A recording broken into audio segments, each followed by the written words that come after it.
The October morning mist hung low over the Nebraska territory, like the ghosts of departed souls swirling between the scattered sage and buffalo grass, with an otherworldly silence that made every sound seem amplified. Tokala Redhawk pulled his painted stallion to an abrupt halt, his weathered hands tightening on the braided leather reins as something cold settled in his gut, and the same feeling he'd had the morning the cavalry came for his village. Above him, 3 turkey vultures traced lazy spirals against the pewter sky, their black wings spread wide like harbingers of death. The scavenger birds gathered only when something living was about to cross into the shadow world, and their patient circling meant whatever lay ahead was close to that final journey.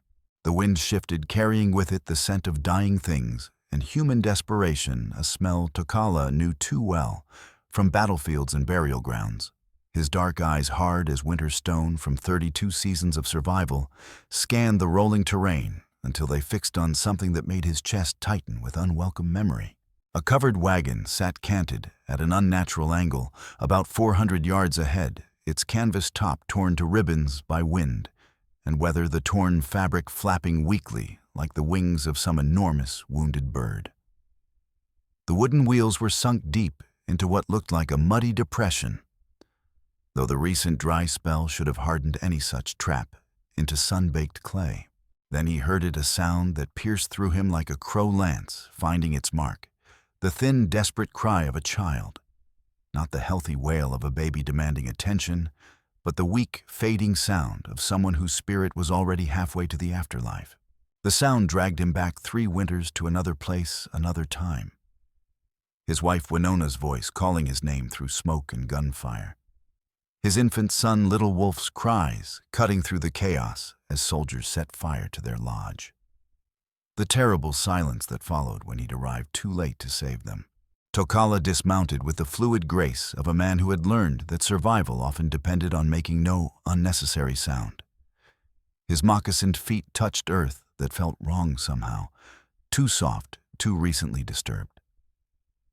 As he approached the broken wagon, the child's cry came again, weaker now, like an echo fading into nothingness. Inside the wagon's shadowed interior, he found a sight that would haunt his dreams for moons to come. A white woman clutching 2 small girls against her chest, all 3 so still.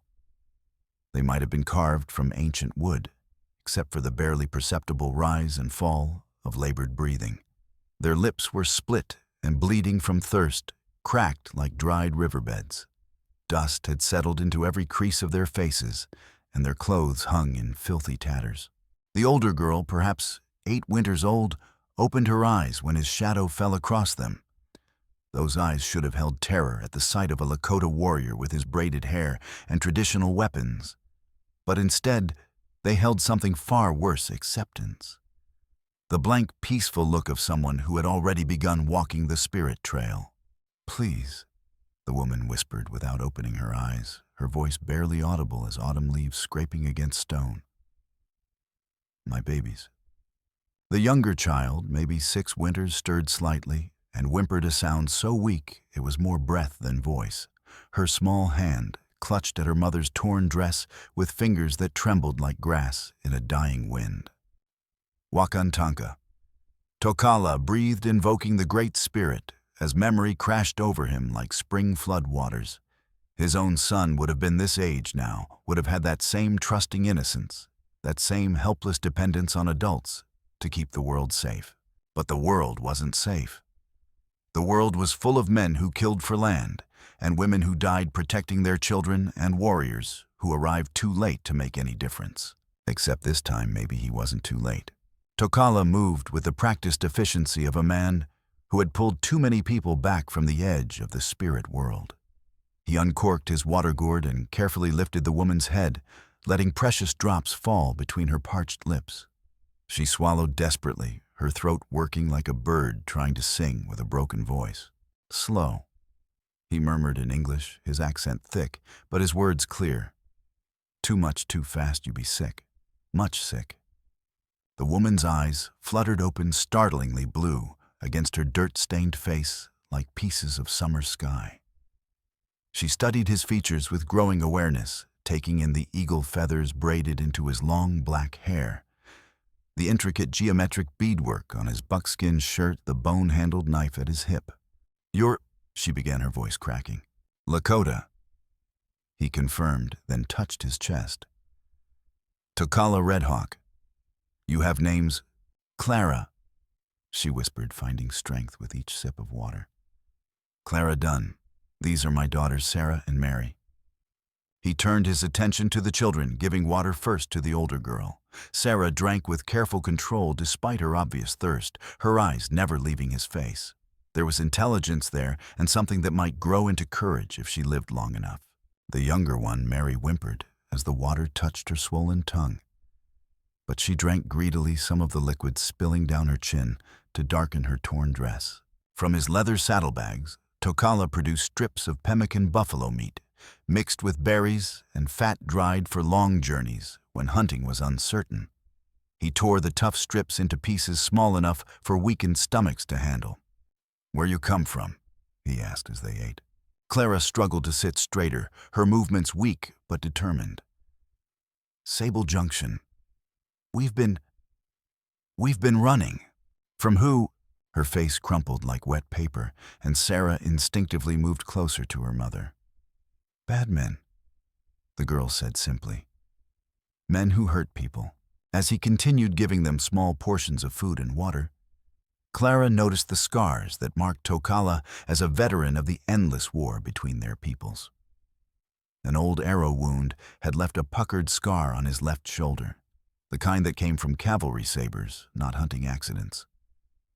A burn mark stretched from his right wrist halfway to his elbow, with the distinctive pattern of a lodge fire started by enemy torches.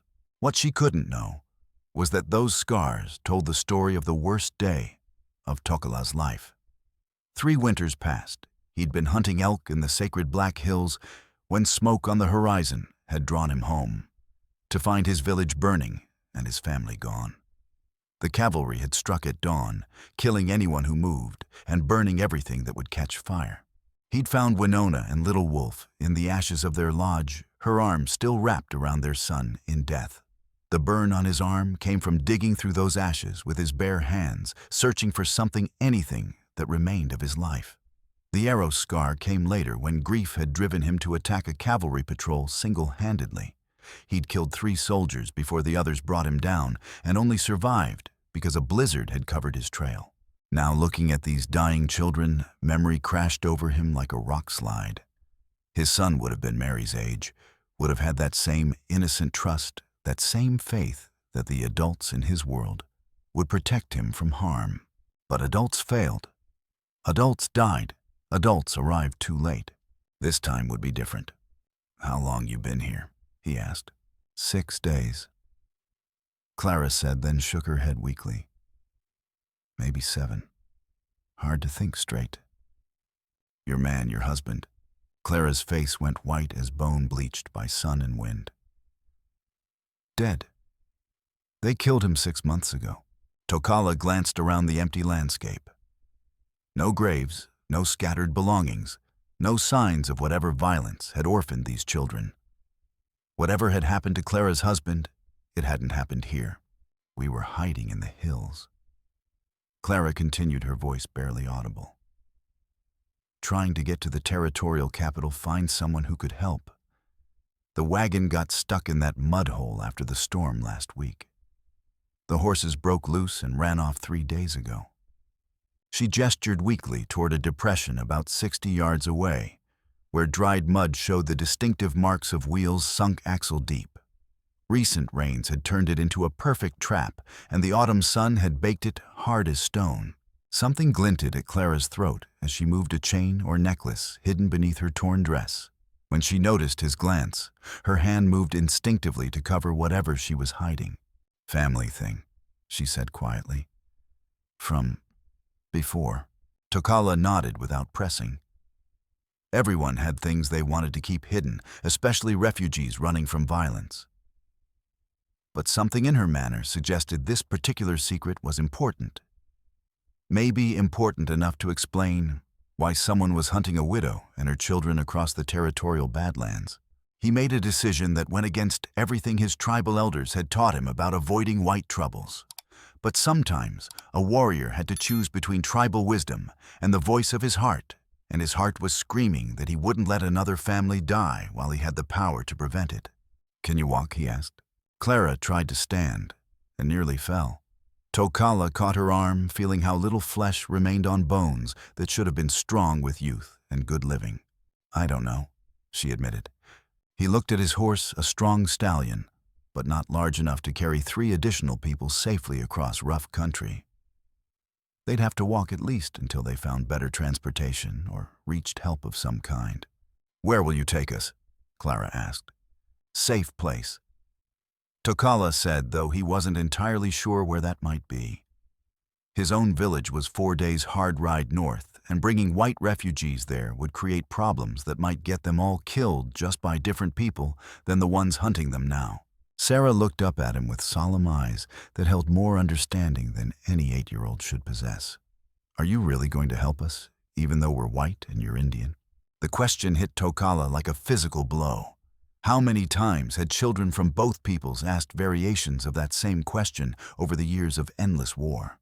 "Some things bigger than color of skin," he said gently. "Some things about what's right." Mary tugged at his buckskin sleeve with tiny fingers. "My mama says you're one of the good ones." "To how?" Tokala replied, using the Lakota word for yes. "Try to be." He lifted both girls onto his horse, where they clung to the saddle horn with what little strength they had. Clara managed to stand, though she swayed like grass in a strong wind, and had to use his arm for support. "We walk together," he told her. "When sun gets high, we rest. When girls get stronger, they walk too." They had taken perhaps 100 steps when the sound of approaching horses reached them from the south, the unmistakable thunder of iron shoes on hard ground coming fast and purposeful. 3 riders, maybe 4, pushing their mounts hard enough to raise a dust cloud visible for miles. These weren't casual travelers or friendly neighbors coming to check on stranded pilgrims. These were hunters, and they'd found their prey. Tokala's hand went immediately to his knife as the riders crested a low ridge about 3/4 of a mile away, their horses lathered with sweat and foam. Even at that distance, he could see they were coming at a hard gallop, following the wagon tracks with the confidence of men who knew exactly what they were looking for. "Down," he commanded, pulling Clara and the children into a shallow depression beside the trail. Wild grass and scrub brush provided some concealment, but not much against riders with a good view of the surrounding country. "Stay quiet. No move, no sound." Sarah pressed close to her mother, her young face set in lines of concentration as she tried to be brave. Mary whimpered once and then buried her face against Clara's shoulder to muffle any further sounds. The riders approached with the deliberate confidence of men who owned everything they could see. The leader was a big man in his 40s, wearing a black coat despite the heat and a hat that had seen better days. His face was clean-shaven except for a carefully groomed mustache, and his cold blue eyes swept the landscape with the methodical patience of a predator who knew his quarry was wounded and couldn't run far. "Well, well," the man said as his horse stepped delicately around their hiding spot. His voice carried the false warmth of a snake sunning itself on a rock. "Mrs. Clara Dunn, as I live and breathe. You've led us quite a chase, haven't you?" Clara's face went white as sun-bleached bone, and Tokala could feel her whole body trembling like a frightened rabbit caught in the open. "Hello, Mr. Sanderson," she said, her voice barely a whisper. Harp Sanderson dismounted with the casual confidence of a man who held all the advantages in this particular game. His 2 companions remained in their saddles. Both wore the dust-stained clothes of ranch hands, but their eyes held the flat emptiness of men who killed for money and asked no questions about why. "You gave us quite a chase, Clara." Sanderson said, his tone conversational, but with an undertone that promised violence. "When Jake here found that empty wagon back near Willow Creek, I thought maybe the coyotes had gotten to you." The scarred man on his right, Jake, apparently grinned to show tobacco-stained teeth. "Still might if we leave him out here long enough." Plenty of things in this country that'll clean bones real tidy. Not now, Jake, that's no way to talk in front of ladies, Sanderson said with mock reproof. His attention turned to Tokala, studying the warrior as if he were examining a potentially dangerous animal at auction. And who might you befriend? All these people under my protection, Tokala said, rising smoothly to his feet. His hand stayed near his knife, ready for the violence he could smell coming like smoke on the wind. Is that so? Sanderson's eyebrows rose in theatrical surprise. Well, I surely do appreciate the Christian charity, truly I do. But the thing is, Mrs. Dunn here has some legal obligations that need attending to. That's a lie, Clara said, finding her voice and struggling to her feet with Sarah's help. We don't owe you anything, and you know it. Now, Clara, you know that's not how I remember it. Sanderson said, his mask of civility beginning to slip like paint in the rain. Your late husband signed a binding contract, 3 years of work, to pay off his substantial debts to my various business interests. You've got most of that time left to serve. Tom never signed any such contract. Clara said, her voice gaining strength from desperation and anger. And he never owed you a penny. The look that flashed across Sanderson's face lasted only a heartbeat.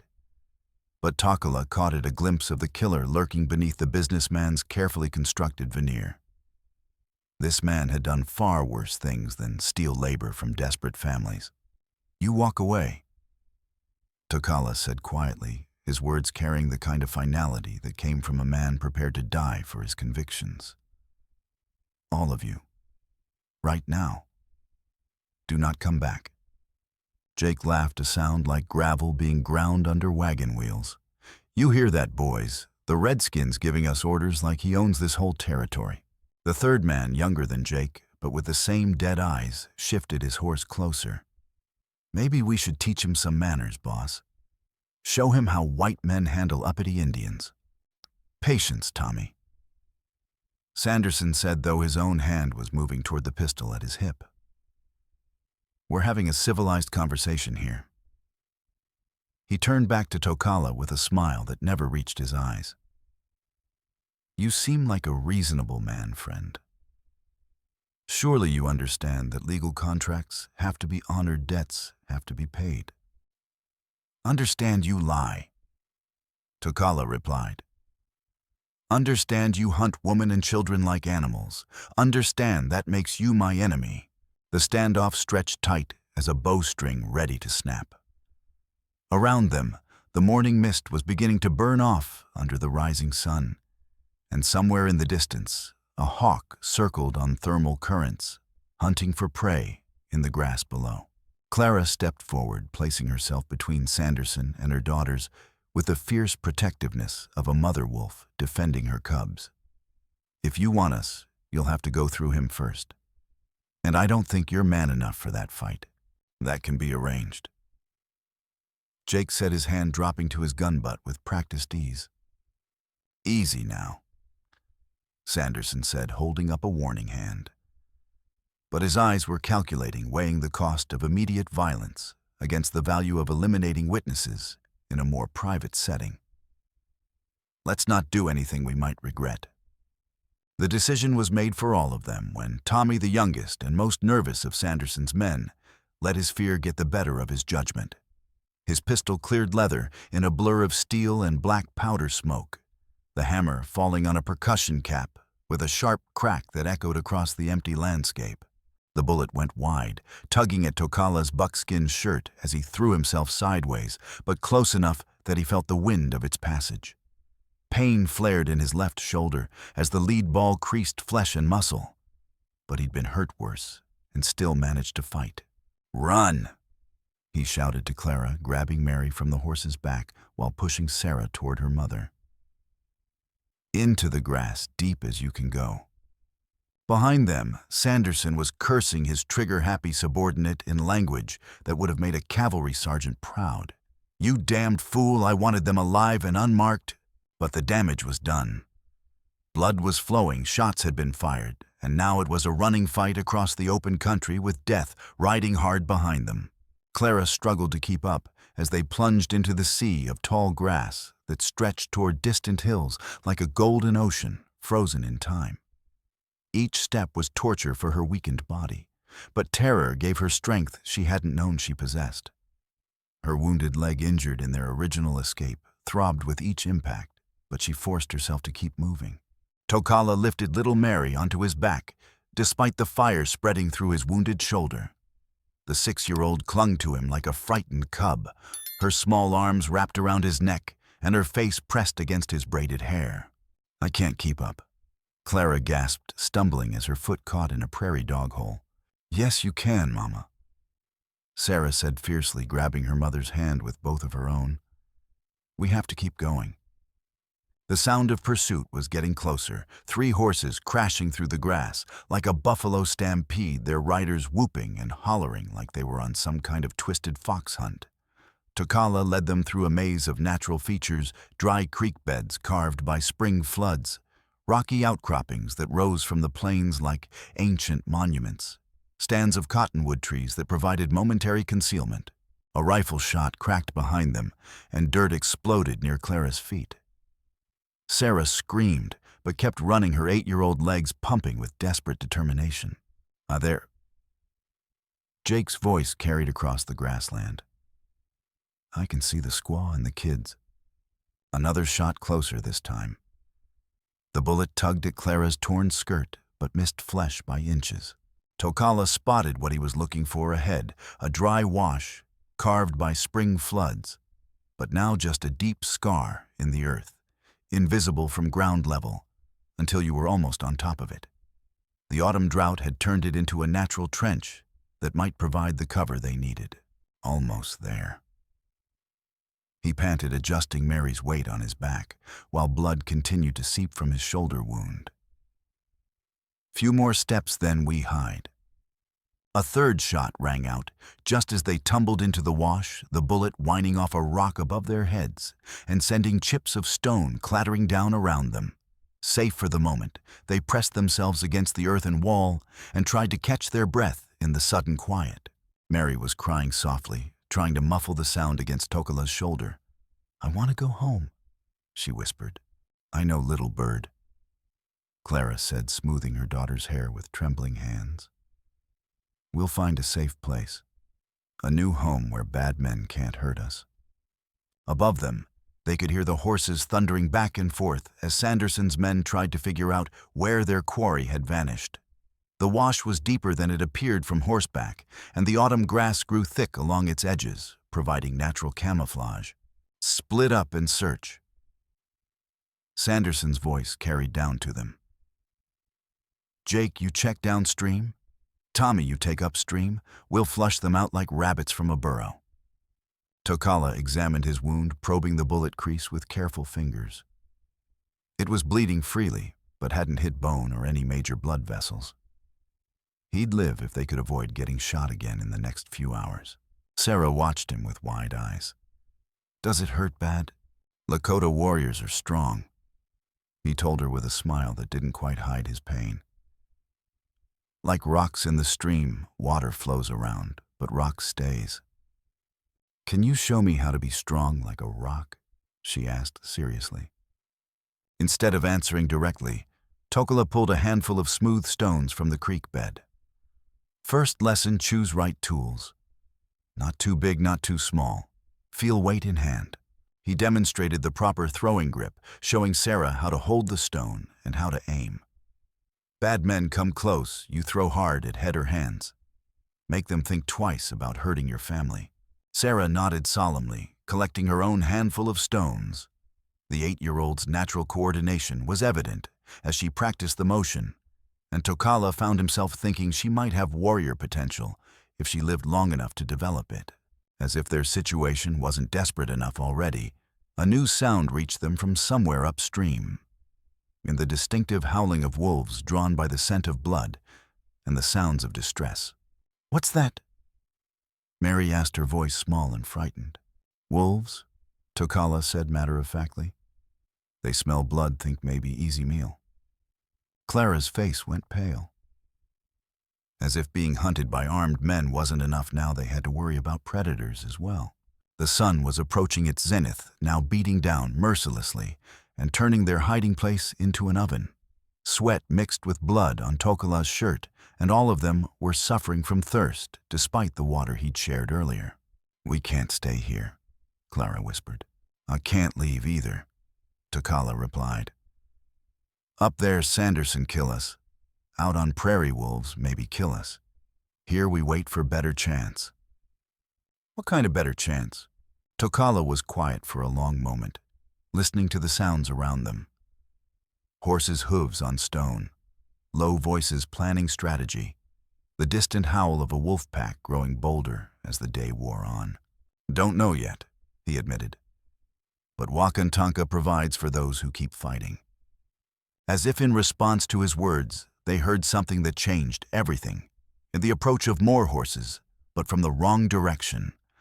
Instead of Sanderson's men, these riders were coming from the north, or their horses moving at a steady trot rather than the frantic pace of pursuit. Travelers maybe, or possibly help of some kind. But when voices carried down into their hiding place, Tokala's blood ran cold. These weren't random travelers, they were more of Sanderson's men, probably sent to cut off any escape routes to the north. They were surrounded. The wolf pack had grown bolder with the approaching darkness, padding along the rim of the wash, like gray shadows, testing the boundaries between hunger and caution. Tokala counted at least 8 adults, now probably more, lurking beyond the edge of his vision. Their yellow eyes reflected the last light of day as they studied the humans trapped below, waiting for weakness or desperation to drive someone into the open. "Stay close together," he murmured to Clara and the girls, positioning himself between the pack and his charges. "Wolves, like people they test, first look for the weak one." Mary was crying silently now, her small fist pressed against her mouth to muffle the sounds that might attract either predators. But wolves had hearing sharp enough to detect a field mouse's heartbeat from 100 yards away. A frightened child's distress was like a dinner bell to creatures that lived by reading such signals. Above them, Sanderson's expanded force had temporarily given up the direct search, but they hadn't gone far. Tokala could see the glow of multiple campfires positioned around their hiding place, 6 fires, which probably meant 18 to 20 men. Someone had sent for serious reinforcements, turning this from a simple manhunt into something approaching a military operation. "They're going to wait us out," Clara whispered, her voice heavy with despair. "Wait until we're too weak to run or fight." Maybe, Tokala agreed. But wolves getting hungry too. Maybe they solve our problem for us. As if summoned by his words, the pack leader, a huge male with grizzled fur and intelligent eyes, descended partway into the wash. The wolf's head was low, ears forward, testing the resolve of the humans who'd invaded his territory. Tokala drew his knife and positioned himself directly between the wolf and the family. The blade caught starlight along its razor edge, a thin line of silver in the growing darkness. He'd taken this knife from a dead cavalry officer after the battle where he'd lost his own family. There was a certain poetic justice in using it to protect another family from a different kind of predator. The standoff lasted an eternity, measured in heartbeats and shallow breaths. The wolf padded closer, its massive head weaving back and forth as it studied this strange human who showed no fear. Behind it, the rest of the pack spread out in a classic hunting formation, ready to rush if their leader found weakness. Then Sarah did something that surprised everyone.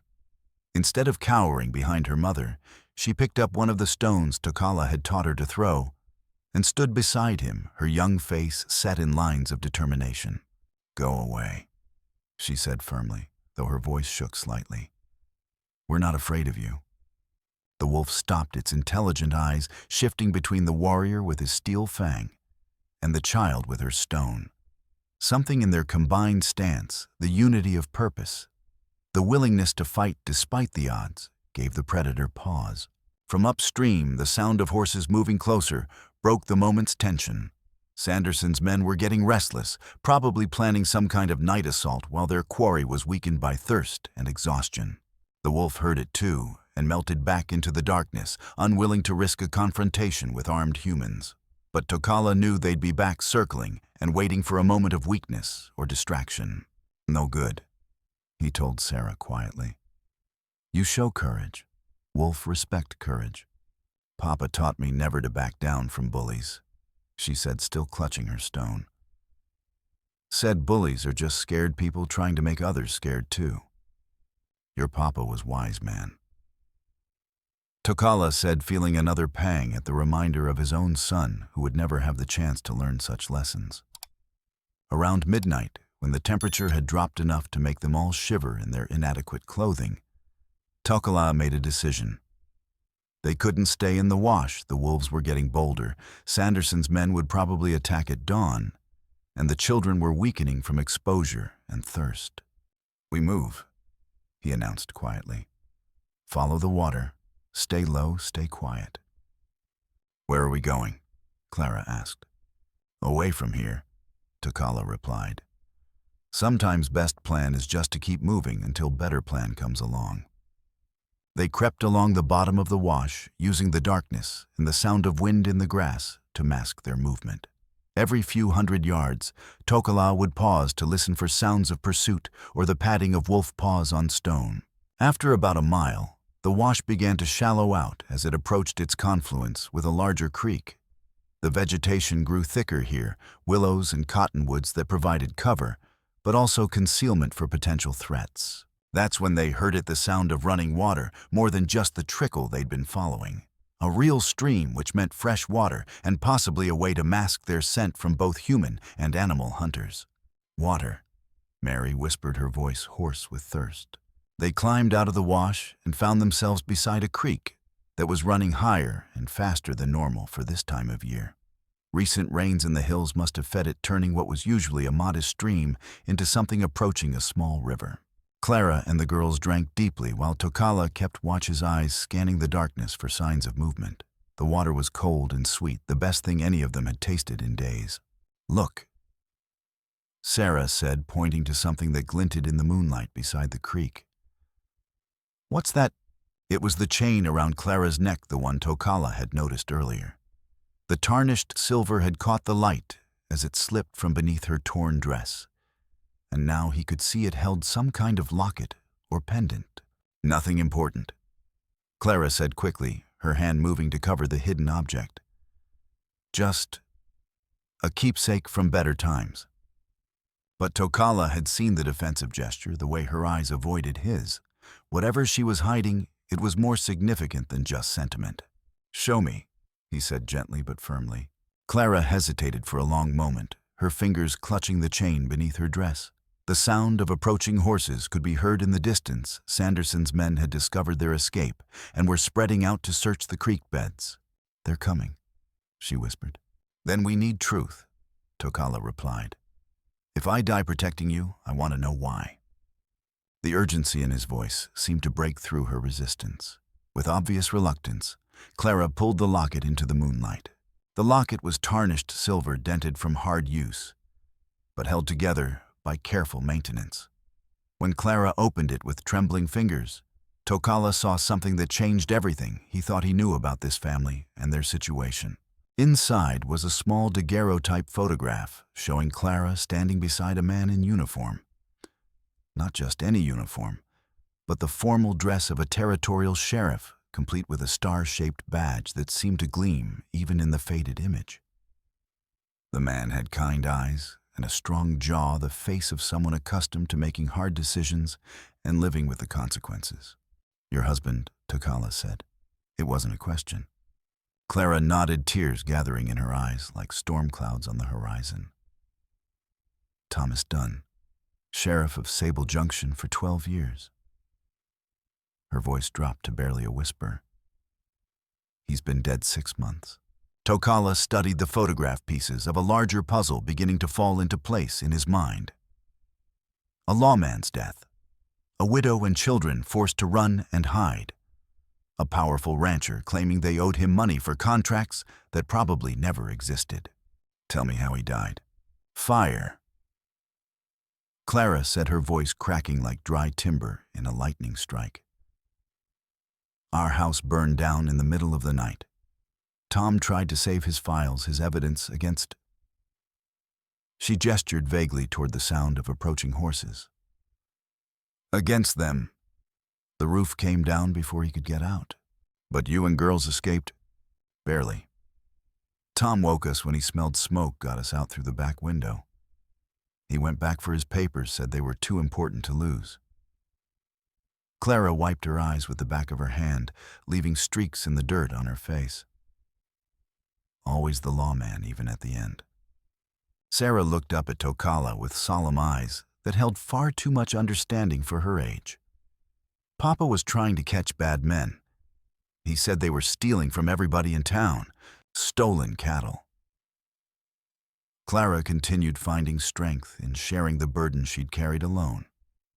Hundreds of head taken from small ranchers all over the county. Tom had been working the case for almost a year. He thought he'd figured out who was behind it all. Sanderson. Tom was supposed to present his evidence to the territorial judge the morning after he died. The fire happened that same night. Too much of a coincidence for anyone with half a brain. Clara's voice hardened with a fury that transformed her from victim to something more dangerous. The whole town thinks we died in that fire. They held a funeral, lowered empty coffins into the ground while we watched from the hills. Why you not tell truth? Tell people you still alive. Clara's laugh held no humor, only bitter experience. Tell who the new sheriff is Sanderson's second cousin, appointed by a town council that owes him money. Half the businessmen in Sable Junction are in debt to Sanderson's bank. The nearest federal marshal is 300 miles away through hostile territory. Mary tugged at her mother's sleeve. Tell him about the land, Mama. Tell him why they really want to hurt us. Clara sighed, the sound of a woman carrying more weight than her shoulders could bear. The property our house sat on, 24 sections of prime grazing land, right next to the railroad depot. It's been in Tom's family since the territory opened for settlement. Valuable land, Tokala observed. The most valuable in 3 counties. Controls water rights for half the valley and has the only practical railroad access for shipping cattle east. Tom's grandfather bought it from the government when this was still Indian territory. Clara paused, looking directly at Tokala. No offense intended. None taken, go on. According to territorial law, the land passes to the girls when they come of age. It's the only piece of property within 100 miles that Sanderson doesn't own outright or control through debt and intimidation. Tokala was beginning to understand the true scope of what they were facing. This wasn't just about silencing witnesses to cattle theft. This was about eliminating the last obstacles to complete economic control of an entire region. There's something else. Clara continued, her voice dropping even lower. Something Tom discovered just before he died. Tom always said his father had a brother who left the family under bad circumstances, but he never talked about it much. What kind of bad circumstances? Family disagreement over money and land. Tom's uncle was supposed to inherit part of the original homestead, but there was some kind of scandal. He was cut out of the will and left the territory in disgrace. Clara's eyes met Tokala's. Tom found out just before he died that his uncle had a son who moved back to Nebraska under his mother's maiden name.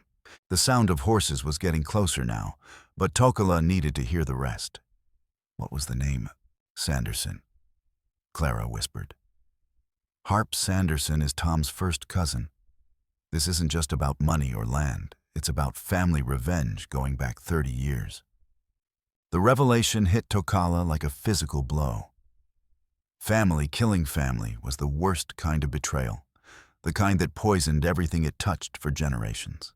So when Sanderson kills you and the girls, he becomes the closest male relative and inherits everything under territorial law. Clara finished. 24 sections of the richest land in Nebraska, plus enough legal legitimacy to claim he's just reclaiming his rightful family inheritance.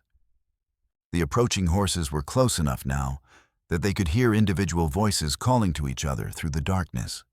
Sanderson's men had spread out in a search line and were working their way methodically along every creek bed and ravine in the area. "And we go to my people," Takala decided. "My tribe will give protection. Your people won't want to get involved in white family feuds," Clara said. "You know that as well as I do." "Maybe not," Takala admitted. "But some things more important than old hatreds. Murder is murder no matter what color skin the victim has."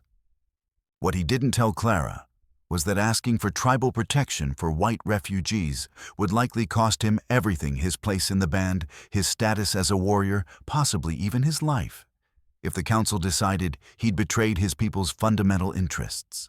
But some risks were worth taking, especially when the alternative was watching children die.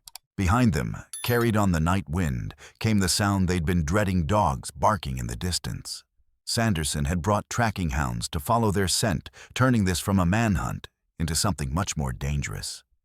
"Time to go," Takala said, lifting Mary onto his back, despite the protest from his wounded shoulder. "Long way to travel before sun comes up." The terrain grew rougher as they moved north toward the distant hills, leaving behind the relatively flat grassland for broken country, cut by ravines and studded with rocky outcroppings that rose from the earth like ancient monuments. It was harder traveling, especially for Clara with her wounded leg, but it also provided more opportunities for concealment and defensive positions if they were cornered. The dogs were getting closer, their baying carried on the night wind, like the voices of spirits hunting the living. Takala estimated they had maybe an hour's lead, possibly less, if Sanderson's men were pushing hard and had good local knowledge of the country. "We can't go much further." Clara gasped, stumbling as her injured leg gave out beneath her. She'd been favoring it for hours, but the combination of rough ground and exhaustion was finally taking its toll. Takala helped her to a fallen log where she could rest, though every minute of delay meant their pursuers were getting closer. He studied their surroundings in the moonlight, looking for anything that might tip the odds in their favor. What he found was an old buffalo wallow, weathered and overgrown, but still showing the distinctive circular depression where the great herds had once wallowed in the mud during summer migrations. More importantly, it was positioned at the confluence of two dry creek beds, creating natural lanes of approach that could be covered by a single defender. "In there," he told the family. "Good place to make stand if we have to fight." They had barely settled into the depression when the first of the tracking dogs appeared on a ridge about 400 yards away, its nose to the ground and tail wagging with the excitement of a successful hunt. Behind it came the silhouettes of mounted men, at least 6 riders spread out in a search line. "Found you." Jake's voice carried clearly in the still air. "Knew them dogs wouldn't let us down." Sanderson's voice answered from somewhere to their left, closer than Takala had expected. "Careful now, boys. That redskin's got teeth and the woman might be armed. I want them alive if possible, but dead will serve just as well." A rifle shot cracked from the ridge, sending up a puff of dirt just outside their hiding place. More of a ranging shot than a serious attempt to hit anything. But it told Takala that Sanderson's men had them spotted and were closing in. "Stay down," he told the family, checking his weapons. Besides his knife, he had a single-shot rifle taken from a dead soldier 3 years ago and perhaps 20 rounds of ammunition. Not much against 6 or more armed men with repeating rifles and the advantage of mobility. Another shot closer this time. The bullet whined off a rock near Clara's head, sending chips of stone flying. Mary screamed and buried her face against her mother's shoulder. "Next one won't miss unless you come out peaceful-like," Sanderson called. "What do you say, Clara, ready to discuss this like civilized people?" "Go to hell," Clara shouted back, surprising Takala with the venom in her voice. Jake's laughter echoed across the broken ground. "Feisty little wildcat, ain't she gonna be real fun breaking her in proper once we finish with the breed and the kids?" The comment sent a chill through Takala that had nothing to do with the night air. These men weren't planning quick executions, they had something much worse in mind, and they were confident enough to talk about it openly. "Can you shoot?" he asked Clara quietly. She nodded, pulling a heavy Colt revolver from beneath her torn skirt, her husband's service weapon well maintained despite their recent hardships. "Tom made sure I knew how to defend myself and the girls." "Good. You watch left side, I take right. They come close aim for center of body, not head." Sarah was collecting stones again, her 8-year-old face set in lines of grim determination. "What about me? How can I help?" "You protect little sister," Takala told her. "If bad men get past us, you throw hard and run fast. Understand?" "I understand," Sarah said solemnly. The attack came from 3 directions, at once coordinated with the precision of men who'd done this kind of thing before. Jake approached from the front with 2 other riders, their rifles spraying lead at anything that looked like it might contain a human being. Tommy and another man circled around to the left, trying to get into position where they could catch the defenders in a crossfire. And Sanderson himself came from the right, riding his big black stallion with the reckless courage of a man who'd never personally faced serious resistance from his victims. The first exchange of gunfire lasted perhaps 30 seconds, but it felt like hours. Takala's rifle boomed, and one of Jake's companions toppled from his saddle with a scream that cut through the night like a knife.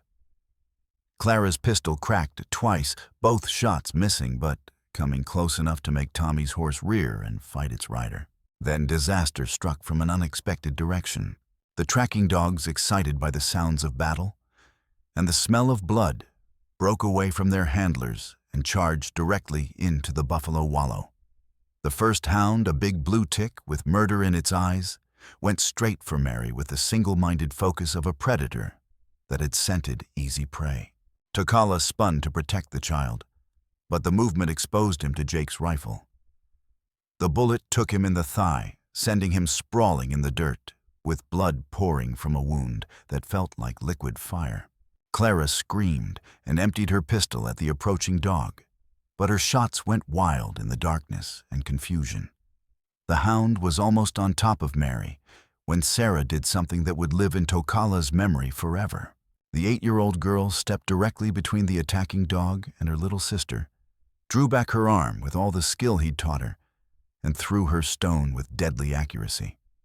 The rock caught the hound square in the skull, dropping it instantly in a tangle of legs and blood. "Good shot," Tokala gasped, struggling to reload his rifle despite the pain in his leg. "Very good shot." But there was no time to celebrate. Sanderson's men were closing in from all sides now, and the defenders had used most of their ammunition in the first exchange. The situation was rapidly becoming hopeless. That's when they heard something that changed everything, war cries echoing across the broken landscape, accompanied by the thunder of unshod horses moving fast across rocky ground. Lakota warriors riding hard toward the sound of gunfire. Tokala's heart leaped with hope, even as a part of his mind wondered what his tribal brothers were doing this far from their usual territory.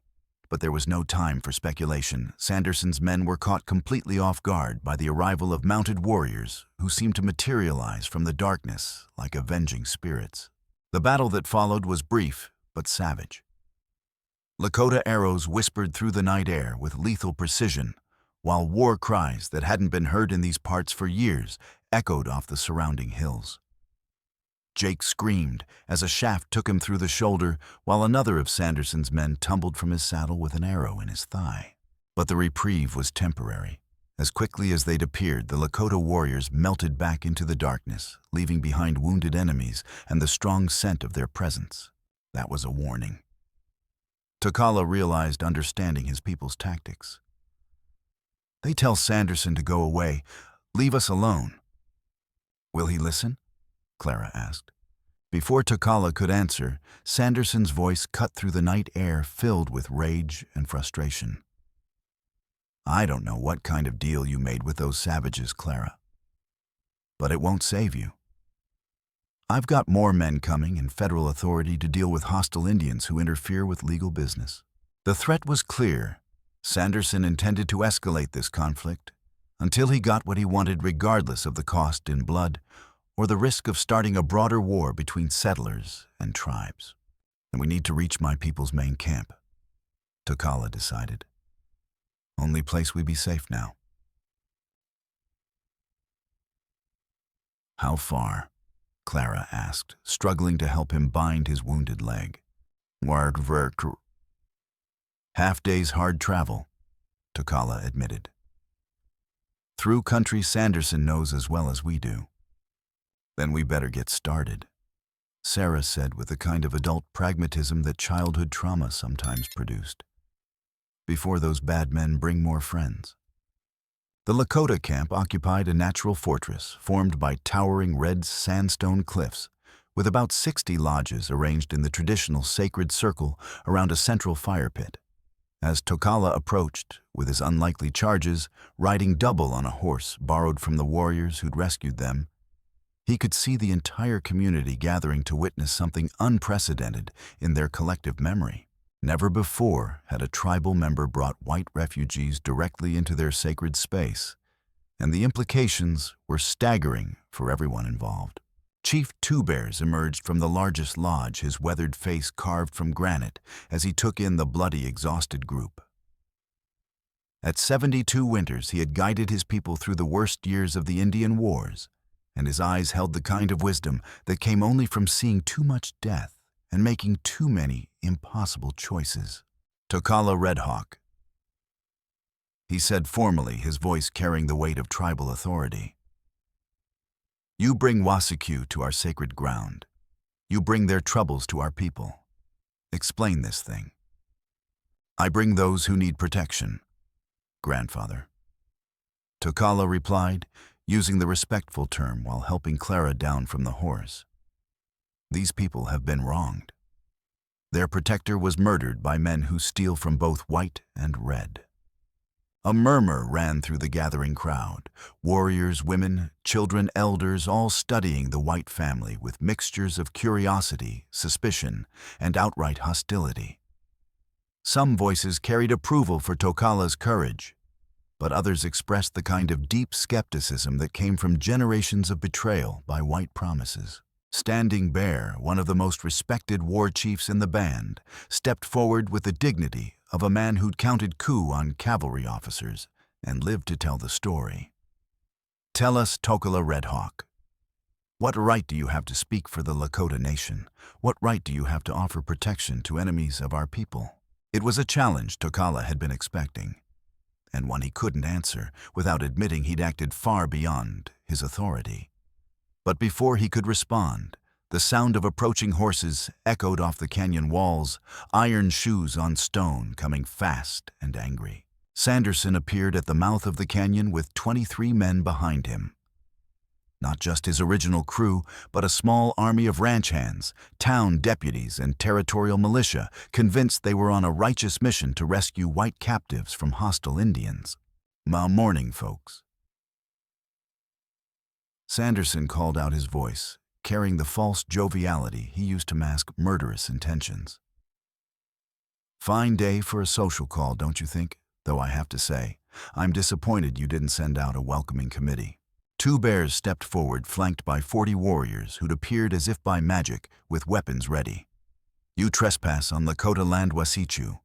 State your business or leave. Well, now that's where we might have ourselves a disagreement about property rights. Sanderson replied, his mask of civility beginning to slip like paint in a hard rain. See, I've got federal papers that say this whole valley belongs to the United States government, which means it belongs to American citizens in good standing. It was a deliberate provocation designed to anger the warriors into making the first aggressive move. But Two Bears had survived too many such confrontations to fall for such obvious bait. Besides, Sanderson continued, I'm not here for any kind of territorial dispute. I'm here for some stolen property that belongs to me, namely one Clara Dunn and her 2 daughters who are bound by legal contract to work off their family's substantial debts. Clara struggled to her feet despite her wounded leg, using Sarah's shoulder for support. Her voice carried clearly in the confined space of the canyon. We owe you nothing, Sanderson. You murdered my husband and burned our house to steal our land. Now that's a mighty serious accusation, Clara. Sanderson said, though something in his voice suggested she was hitting uncomfortable close to the truth. You got any proof to back up claims like that? Clara reached beneath her torn dress and pulled out the silver badge she'd kept hidden through all their trials, Tom's badge tarnished, but still clearly marked with the authority of territorial law enforcement. I've got Tom's badge, she said, her voice gaining strength despite her physical exhaustion. I've got 2 daughters who saw you riding away from our burning house. And I've got the memory of a good man who died trying to expose your crimes. For just a moment, Sanderson's carefully constructed facade cracked like ice under spring sun, revealing the cold-blooded killer lurking beneath the businessman's veneer. Then the mask snapped back into place with practiced ease. Well, badges can be picked up anywhere, he said with forced lightness. And children get confused sometimes, especially after witnessing something traumatic like a house fire. Accidents happen, Clara. Even to honest lawmen who maybe poke their noses into business that doesn't concern them. You want more proof? Clara's voice rose, carrying to every person in the canyon. How about explaining that ring you're wearing? The one with the Dunn family crest that you pulled off my husband's dead body. Every eye turned to Sanderson's hands. On his right ring finger was a heavy gold signet ring that caught the morning sunlight, ornate enough to be clearly visible even at a distance. The design was distinctive, an eagle with spread wings over a shield with initials that would be readable to anyone who got close enough. Pete Morrison, the middle-aged cowhand who'd been riding with Sanderson for 3 years, spoke up with the slow drawl of a man working through disturbing implications. Boss, I remember when old Thomas Dunn Sr. died about 15 years back. Big funeral in Sable Junction, lots of talk about how that ring would pass to his son along with the family land. Shut your mouth, Pete. Sanderson snapped his friendly mask, finally falling away completely. No, sir, I don't believe I will. Pete replied, his voice carrying the quiet moral authority of a man who'd seen too much to stay silent any longer. See, I knew Sheriff Tom Dunn personal.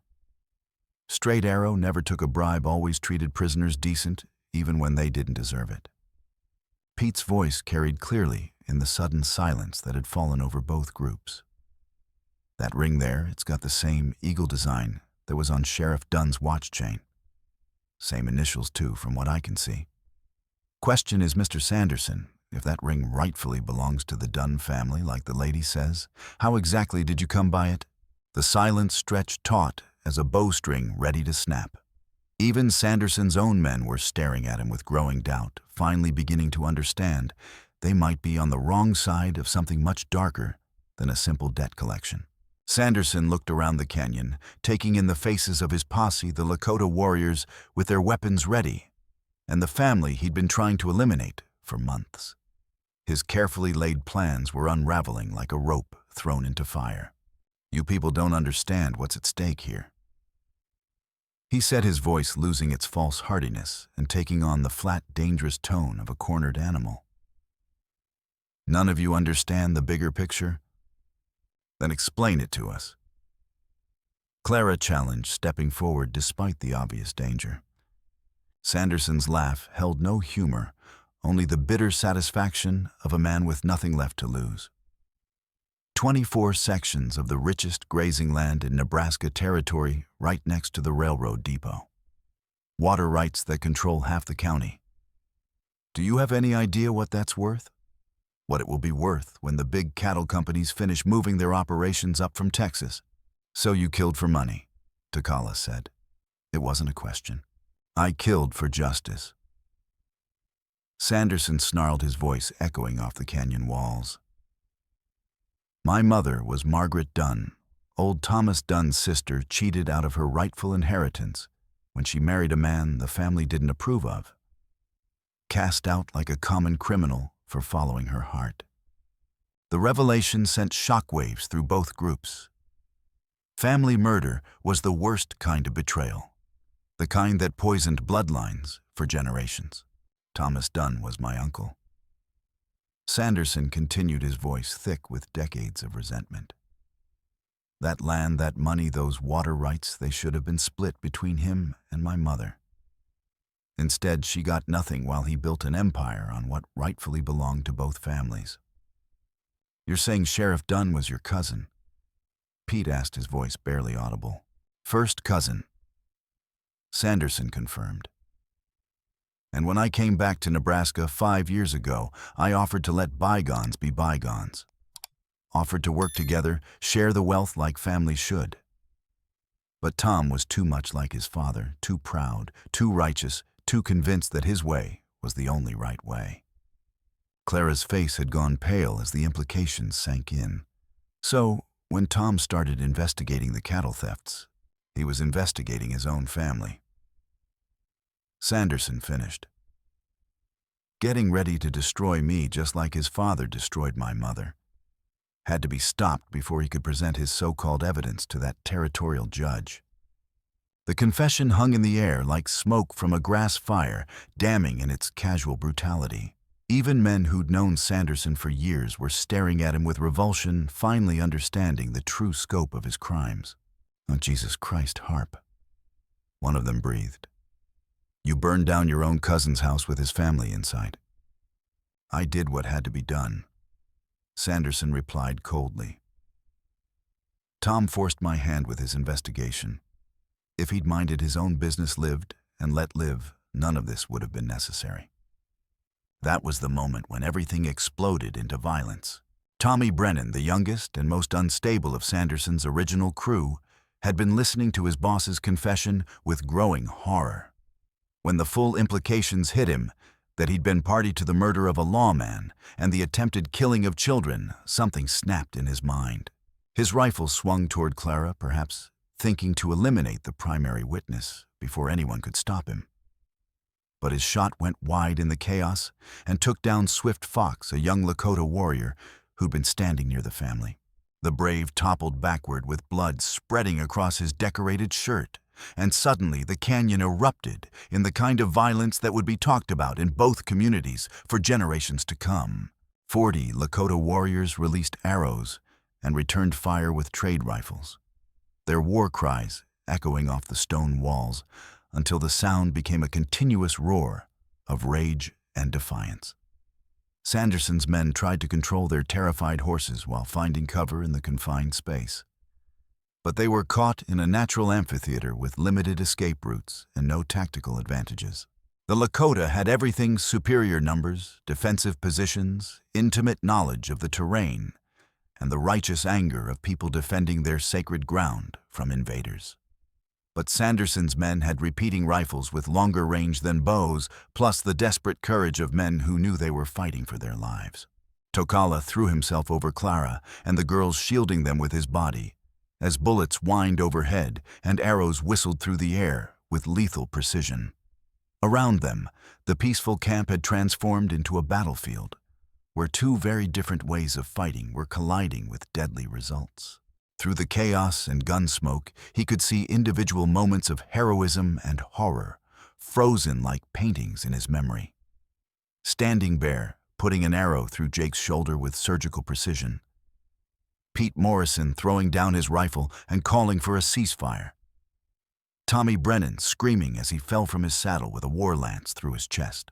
But the fight that mattered most was happening 30 yards away, where Sanderson was trying to use the confusion to reach the children.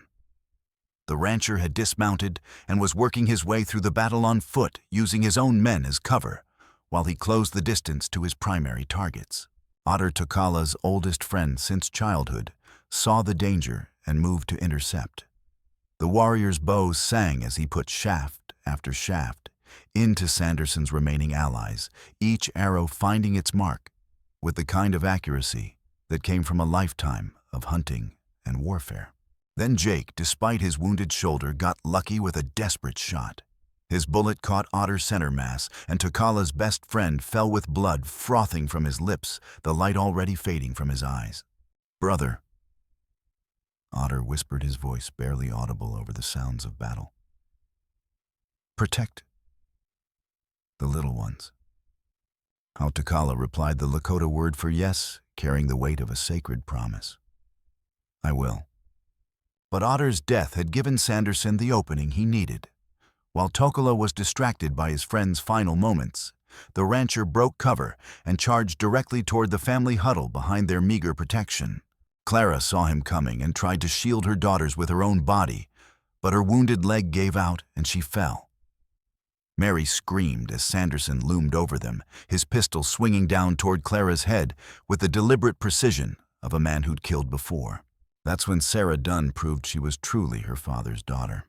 The 8-year-old girl who'd been clutching one of Otter's fallen arrows since the battle began drew back her small arm and threw the makeshift spear with all the skill Tokala had taught her and all the desperate love of a daughter protecting her family. The arrow point took Sanderson in the temple, not deep enough to kill, but hard enough to spoil his aim and send his shot harmlessly into the air. He staggered, blood trickling down his face, stunned by the unexpected attack from someone he dismissed as harmless. It was the opening Tokala needed. Despite his wounded leg and the fire spreading through his shoulder, the Lakota warrior surged to his feet and launched himself at Sanderson in a flying tackle that sent both men crashing into the rocky ground beside Otter's still body. They rolled in the dust and blood, each fighting for control of the rancher's dropped pistol while their respective allies continued the larger battle around them. Sanderson was bigger and heavier, strengthened by years of good living and the desperate fury of a cornered animal. But Tokala had something more powerful than size or desperation. He had the sacred obligation to protect the children his dying friend had entrusted to his care. "You should have minded your own business, Breed." Sanderson snarled, driving his knee toward Tokala's wounded shoulder. "Should have left the children alone." Tokala replied, catching Sanderson's wrist and twisting until bones ground together in their sockets. Around them, the tide of battle was turning as more of Sanderson's men realized they'd been lied to about the nature of their mission. Pete Morrison's voice boomed across the canyon, calling for his fellow cowhands to throw down their weapons and surrender before they all ended up dead or in federal prison. "This stops now," Pete shouted. "We've been played for fools by a man who murdered his own kin." The gunfire gradually died away as men on both sides realized the futility of continued fighting. Several of Sanderson's original force were down, some dead, others wounded too badly to continue, while the Lakota had suffered casualties as well, including brave warriors who died protecting people they didn't even know. But the most important fight was still raging between Tokala and Sanderson, two men who represented everything the other hated about the world they lived in. Both were bleeding from multiple cuts and bruises, their clothes torn and faces masked with dust and gore. Sanderson managed to break free and scramble for his pistol, but Tokala was faster despite his wounds, kicking the weapon away and following up with a punch that sent the rancher sprawling. "Oh, you're finished." Tokala gasped, standing over his defeated enemy with Otter's blood still warm on his hands. "Truth is out. Everyone knows what you did." Sanderson spat blood and tried to get to his feet, but his legs wouldn't support him. The fight had gone out of him, along with his grand plans for empire and revenge. "Doesn't matter," he said bitterly. "You think this ends anything? I got partners, investors, people with real power who've put money into my operations. Kill me, and they'll just send someone else to finish what I started. And then they can take it up with the federal government." Clara said, limping over to stand beside Tokala with her husband's service pistol aimed squarely at Sanderson's chest. "Because that's who's going to be handling this case from now on." As if summoned by her words, the sound of military bugles echoed off the canyon walls, followed by the thunder of cavalry horses moving at the gallop. A full troop of federal soldiers appeared at the mouth of the canyon, led by a captain whose gold braid and confident bearing suggested he outranked anyone else in the territory. "What's the situation here?" Captain Morrison called out, taking in the scene of wounded men and scattered weapons with the professional calm of an officer who'd seen plenty of frontier violence. murder, conspiracy, cattle theft, and attempted genocide. Pete replied, still keeping his hands visible and his voice respectful. Plus, enough federal crimes to keep the territorial court busy for the next 10 years. The captain's expression grew increasingly grim as the full scope of the situation became clear. This wasn't just a local dispute that could be settled with a few arrests and fines. This was the kind of major scandal that would require investigation by territorial officials, and possibly even federal prosecutors from back east. The week that followed passed in a blur of official proceedings, medical treatment for the wounded, and the gradual sorting of truth from lies that always came after violence ended and lawyers arrived. Clara's leg wound was properly treated by the post surgeon from Fort Robinson, while Tokala's shoulder was tended by both the army doctor and traditional Lakota healers, who knew the old ways of drawing poison from battle injuries. Captain Morrison proved to be both competent and surprisingly sympathetic to the situation. Though he made it clear that formal statements would be required from everyone involved before any charges could be filed. The presence of federal troops also ensured that neither side would be tempted to resume hostilities while emotions were still running high. Otter's funeral was held 3 days after the battle, with warriors from 5 different bands coming to pay their respects to a man who died protecting innocent children. The ceremony lasted from sunrise to sunset, with traditional songs, war stories, and the kind of ritualized grief that helped heal communities torn by violence. Tokala gave one of his own horses to Otter's family and swore a sacred oath to provide for the dead warrior's elderly mother for as long as she lived. It was the kind of debt that could never be fully repaid, but it was a start toward balancing the scales of honor and obligation. The federal marshal who arrived to investigate Sanderson's crimes was a thorough professional named Harrison, who dealt with territorial corruption before. He took statements from everyone involved, examined the physical evidence, and gradually assembled a case that would ultimately implicate corrupt officials in 4 counties and lead to the largest federal investigation in Nebraska's territorial history. The scope of this conspiracy is staggering, Harrison told Clara as they sat in the post commander's office reviewing documents that painted a picture of systematic theft and corruption spanning nearly a decade. Sanderson wasn't just stealing cattle and manipulating land sales, he was running what amounts to a criminal empire with tentacles reaching into territorial government itself. Clara studied the papers with growing amazement. Lists of stolen livestock, forged deeds, fraudulent loan documents, correspondence with corrupt officials. It was a catalog of crimes that went far beyond anything Tom had suspected during his investigation. "How much money are we talking about?" she asked. "Conservative estimate somewhere around $200,000 in stolen assets over the past 8 years. Harrison replied. Cattle, land, gold, cash money. Sanderson was quite the collector.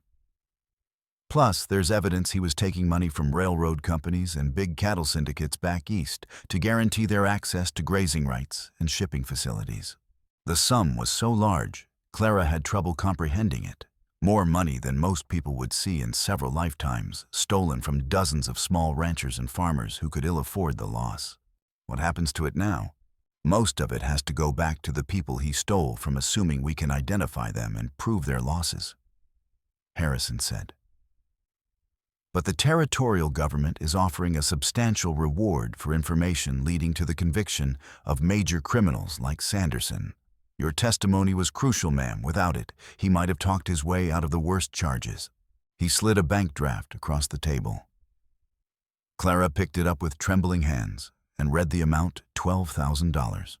This is more money than Tom made in 10 years as sheriff, she whispered. There's more, Harrison continued with a slight smile. The recovery of Sanderson's stolen assets has revealed some interesting facts about your family's legal situation. It turns out your husband was right about the original land grants. Your property rights are even more extensive than you realized. He produced another set of documents, these bearing the official seals of the Territorial Land Office. 36 sections of prime grazing land, plus mineral rights and timber rights that were never properly transferred when Sanderson was manipulating the county records. You're not just wealthy Mrs. Dunn, you're one of the largest landowners in the territory. Clara stared at the papers, trying to process the implications. She'd gone from being a hunted refugee to one of the most powerful property owners in Nebraska, all because her husband had been honest enough to investigate crimes, and Tokala had been brave enough to protect his family. "What about the people who helped Sanderson?" she asked. "The corrupt officials, the men who looked the other way. Federal prosecutors are being very thorough," Harrison assured her. "Anyone who took Sanderson's money or helped cover up his crimes is going to face charges. This investigation is going to clean house from the county level all the way up to the territorial capital." 3 days later, at a formal ceremony held at the Lakota camp, Clara got her chance to publicly thank the man who'd saved her family's lives. Chief Two Bears had called for a council of all the bands in the region, both to honor Otter's sacrifice and to formally recognize Tokala's extraordinary actions. Warriors from 7 different groups had gathered in the natural amphitheater, creating one of the largest intertribal gatherings seen in years. The ceremony began at sunrise with traditional prayers and the burning of sweet grass, followed by speeches from various war chiefs and elders about the meaning of courage and the obligations that came with protecting others. When it came time for Tokala to speak, he rose with obvious difficulty. His wounds were healing, but he would carry the scars for the rest of his life. "Brothers," he said, his voice carrying clearly in the thin mountain air, "we have gathered to say goodbye to Otter, my friend, since we were boys learning to ride and shoot arrows. He died as he lived with courage, protecting those who needed his strength." The crowd listened in respectful silence as he continued. "Some among you have said I was wrong to bring white troubles to our people. Some have said the deaths of our warriors are my fault, that I should have let the Wasiku family die rather than risk Lakota blood." Tokala paused, looking around at the assembled faces. "I say to you that Otter did not die for white people or red people. He died for children. He died because a warrior's greatest honor is to protect those who cannot protect themselves." Murmurs of approval rippled through the crowd, though some faces still showed skepticism about the wisdom of getting involved in white affairs. The Great Spirit made all children precious. Tokala concluded, "The color of their skin does not change the innocence in their eyes or the trust in their hearts. If protecting innocent children is wrong, then I choose to be wrong. If saving lives brings shame to my people, then I will carry that shame with honor." When he sat down, Chief Two Bears rose to render the council's judgment. "Tokala Red Hawk has spoken with wisdom," the old chief announced formally. "The council has decided that his actions brought honor to the Lakota nation, not shame. The white family may remain under our protection until they are strong enough to make their own way in the world." Clara felt a wave of relief wash over her. She'd been worried that the tribal council might decide Tokala should be exiled or punished for breaking traditional customs about avoiding white troubles. However, Two Bears continued, "The council also recognizes that Tokala's heart now walks with the white woman and her children.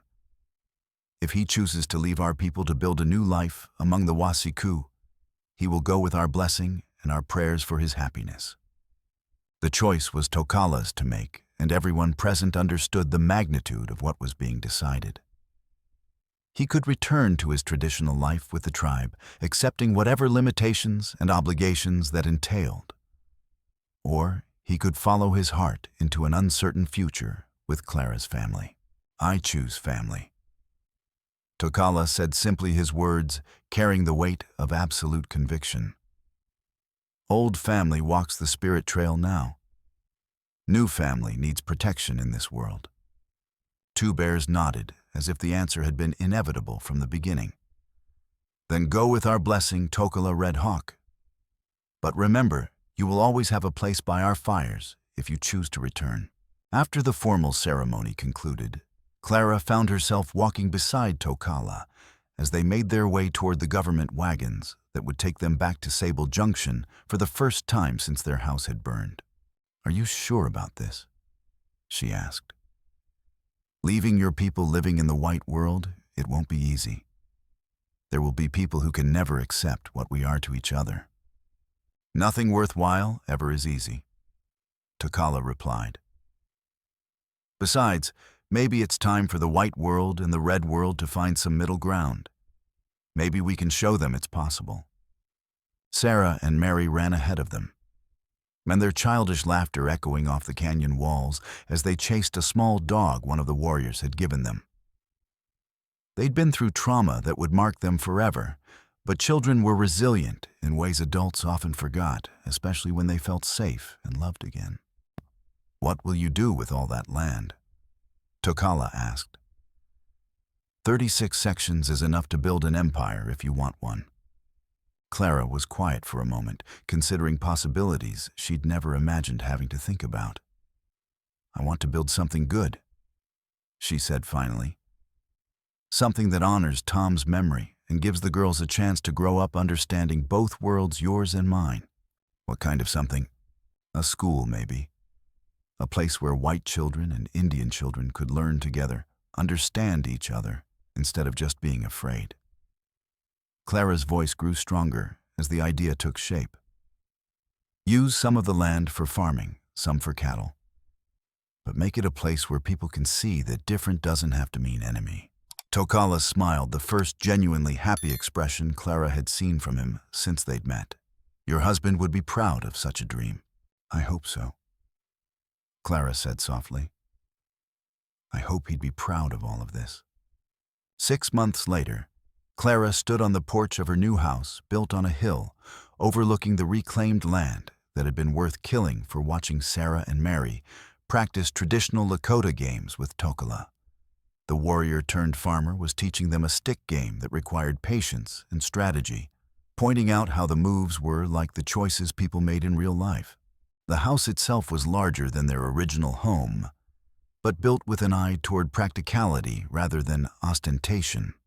Wide porches provided shade in summer and windbreaks in winter, while the interior rooms were designed to accommodate both white and Lakota customs of hospitality and family life. Construction had begun as soon as the legal proceedings were complete, and Sanderson's conviction was officially recorded. The rancher had indeed been sentenced to hang, though he died in territorial prison before the execution could be carried out. Some said from pneumonia. Others whispered about frontier justice administered by fellow prisoners who'd learned the full scope of his crimes. The federal investigation had proven even more extensive than Marshal Harrison had predicted, ultimately removing corrupt officials from office in 6 counties and leading to new oversight procedures designed to prevent similar scandals in the future. Pete Morrison had been elected sheriff of Sable Junction, running unopposed after his role in exposing Sanderson's criminal empire became widely known. But the real changes were quieter and more personal.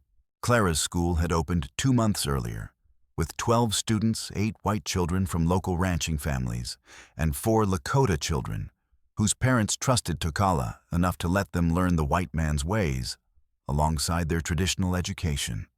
The experiment was controversial in both communities, but it was working better than even Clara had dared hope. "Mama." Mary's voice carried across the yard. "Tokala says there might be something buried by the old well." Clara smiled and walked over to where they were clustered around what remained of the original homestead stone wellhead. During the reconstruction, workers had discovered that the well was much older than anyone had realized, probably dug by the first settlers to reach this part of the territory. More intriguingly, someone had recently used the dry well as a hiding place. "What kind of something?" Clara asked, though she suspected she already knew. Tokala was on his knees, carefully lifting objects from a leather satchel that had been lowered into the well and left suspended just above the waterline. The first item was a metal strongbox, the kind used by banks and government offices to store important documents. Inside the box, wrapped in oiled cloth to protect them from moisture, were papers that made Clara's heart race with a mixture of vindication and sorrow. Tom's missing files, the evidence against Sanderson that everyone had assumed had been destroyed in the house fire. He hid them. Clara breathed, recognizing her husband's careful handwriting on page after page of documentation. Tom knew something might happen to him, so he hid the evidence where I'd eventually find it. The files contained everything Tom had discovered about Sanderson's criminal operations, detailed records of cattle theft, copies of forged documents, lists of corrupt officials who'd taken bribes, and even correspondence with criminal associates in other territories. It was enough evidence to support prosecutions for years to come, and expose a network of corruption that reached much further than anyone had suspected. But there was something else in the strongbox that took Clara's breath away. A letter addressed to her in Tom's distinctive hand, written in the careful script he used for official documents. "My dearest Clara," it began. "If you are reading this, then my worst fears have come to pass, and I am no longer able to protect you and our precious daughters. I pray to God that this day never comes, but a man in my position must prepare for all possibilities. By now, you will have found the evidence I gathered against Harp Sanderson and his criminal associates. Make sure this reaches federal authorities. They will know how to use it to bring these men to justice and recover at least some of what they have stolen from innocent families. There is something else you must know, something I discovered only recently that makes Sanderson's crimes even more personal and painful. He is not simply a criminal who happened to target our family. He is family. His mother was Margaret Dunn, my father's younger sister, who was disinherited when she married against the family's wishes more than 30 years ago. Margaret left the territory in disgrace and changed her name to Margaret Sanderson when she remarried, but she never forgot what she considered a grievous wrong done to her by our family. Harp has been planning this revenge for years, biding his time, until he saw an opportunity to reclaim what he believes is his rightful inheritance. In his twisted mind, he is not stealing from us. He is taking back what was stolen from his mother a generation ago. This knowledge makes his crimes no less terrible, but it may help you understand the depths of his hatred and the lengths to which he is prepared to go. If something happens to me, take the girls and run. Do not trust anyone in Sable Junction except Pete Morrison, who has always been an honest man despite working for dishonest employers. Get to the federal authorities and tell them everything you know. There is one more thing hidden in this well, something that may help ensure the girls' future security, even if my investigation comes to nothing. Look deeper past the papers, and you will find what I hope will be their inheritance from a father who loved them more than his own life. Tell Sarah and Mary that their papa died trying to protect them, and that they should never be afraid to stand up for what is right, no matter the cost. Tell them that courage is not the absence of fear, but the decision to do what must be done despite being afraid. Your devoted husband, Thomas. Clara wiped away tears as she finished reading, then looked back into the well, where Tokola was still carefully extracting items from the leather satchel. "There's more," he said, lifting out a smaller metal box that clinked with the unmistakable sound of coins. Much more. The second box contained gold pieces, silver coins, and currency notes.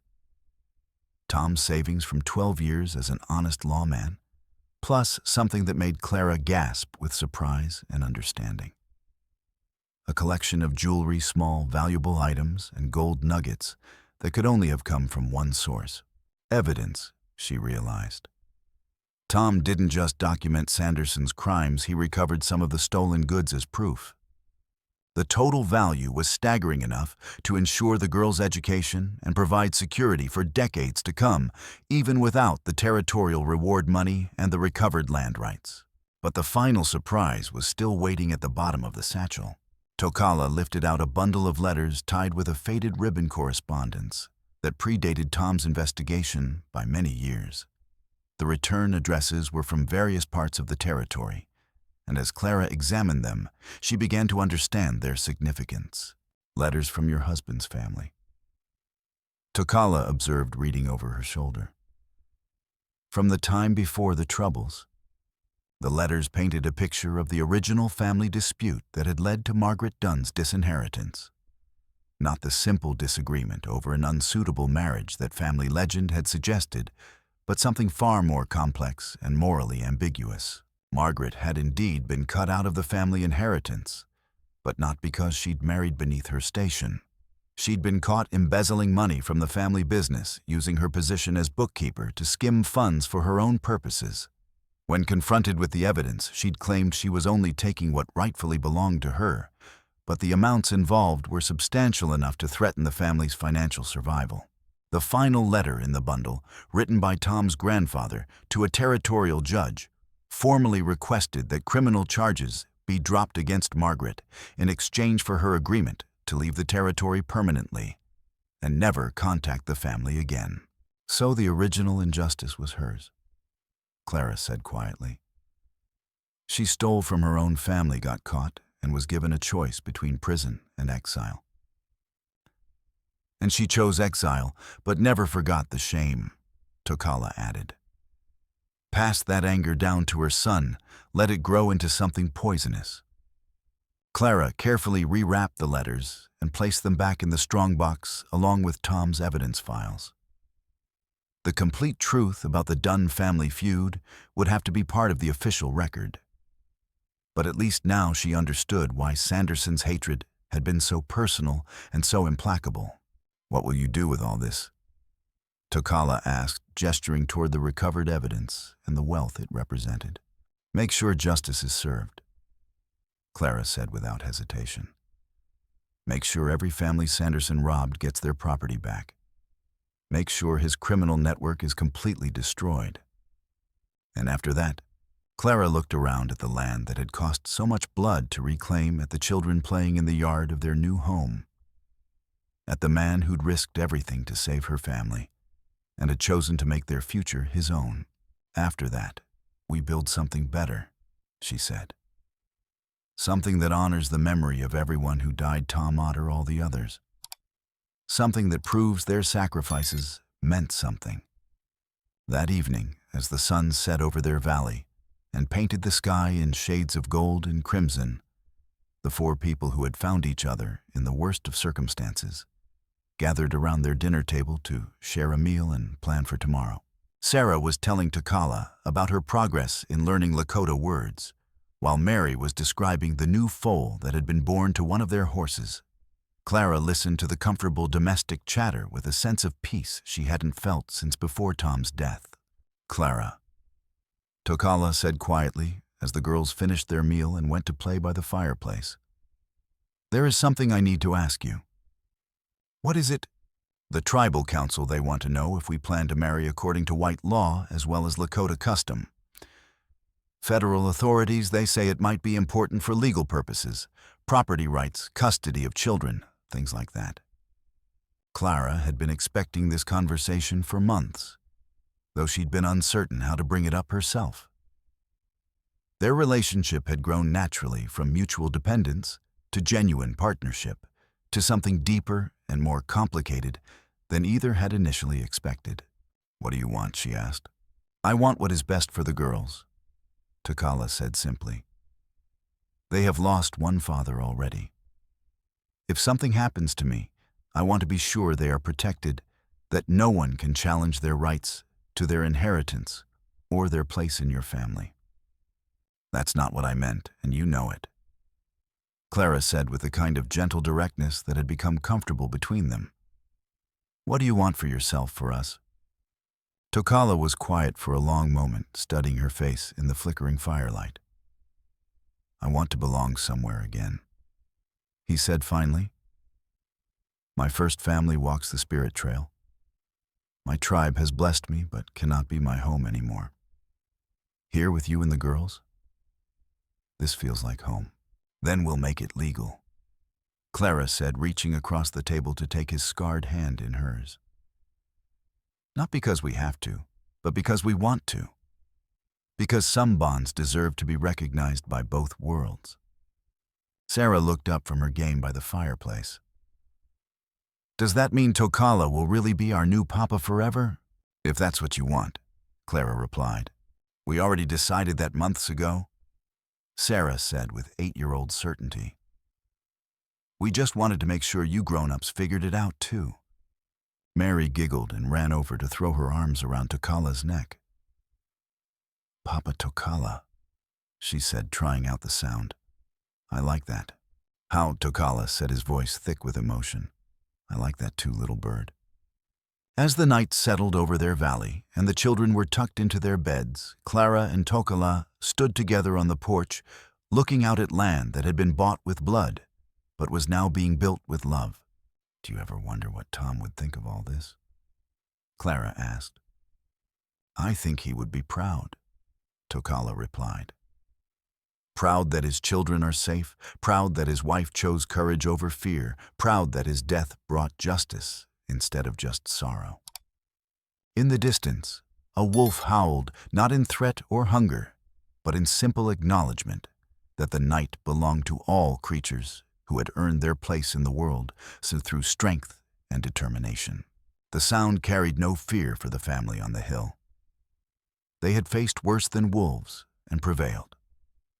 They had found each other across the barriers of race and culture and loss, proving that some bonds were stronger than blood, some families were chosen rather than inherited, and some love stories were worth all the pain that came before the happy ending. Tomorrow would bring new challenges. There were always new challenges in a land where different peoples were learning to live together. But tonight, 4 people who had been broken by tragedy and remade by courage settled into their hard-won peace, knowing that whatever came next, they would face it together. The story that had begun with a Lakota warrior finding a starving family had become something larger and more lasting, a testament to the power of compassion to bridge any divide and proof that sometimes, against all odds, the good people really do win.